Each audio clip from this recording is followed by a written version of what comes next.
और नालागिरी हाथी।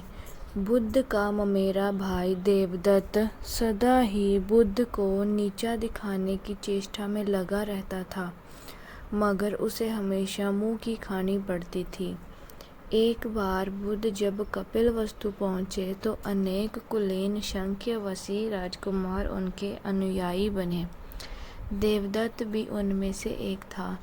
कुछ समय पश्चात देवदत्त ने भी कुछ जादुई शक्तियाँ प्राप्त की और एक बार उनका प्रदर्शन मगध के भावी सम्राट अजातशत्रु के समक्ष किया।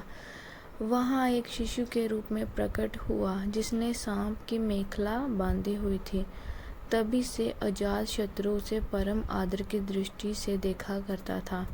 कुछ दिनों के पश्चात देवदत्त मगध से लौट रहे थे। जब संघ में वापस आया तो उसने स्वयं को बुद्ध से ज्येष्ठ घोषित किया और संघ का नेतृत्व करना चाहा। भिक्षुओं को बुद्ध से विमुख करने के लिए उसने ये कहा कि बुद्ध तो अब बूढ़े हो चुके हैं और सठिया गए हैं, किंतु भिक्षुओं ने जब उनकी बात नहीं सुनी तो वह बुद्ध और संघ दोनों से द्वेष रखने लगा।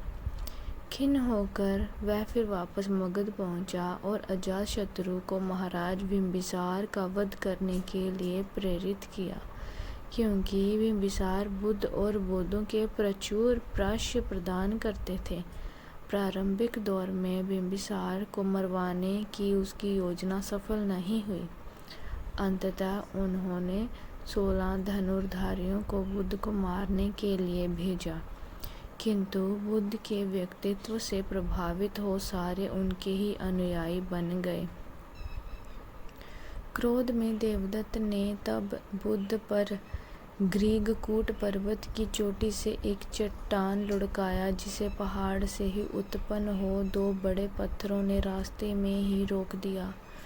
देवदत्त के क्रोध की सीमा न रही। उसने एक दिन मगध राज के अस्तबल में जाकर एक विशाल हाथी नालगिरी को ताड़ी पिलाकर बुद्ध के आगमन के मार्ग में भेज दिया।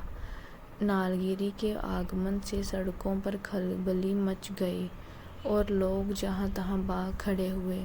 तब बुद्ध भी वहाँ से गुजरे। ठीक उसी समय एक घबराई महिला अपने बच्चे को हाथी के सामने ही छोड़कर भाग गई। जैसे ही नालगिरी ने बच्चे को कुचलने के लिए अपने पैर आगे बढ़ाए, बुद्ध उसके ठीक सामने जा खड़े हुए। उन्होंने हाथी के सिर को थपथपाया। बुद्ध के स्पर्श से नालगिरी उनके सामने घुटने टेक बैठा। नालगिरी हाथी की इस घटना से देवदत्त मगध में बहुत अप्रिय हुआ और तत्काल ही नगर छोड़कर भाग गया।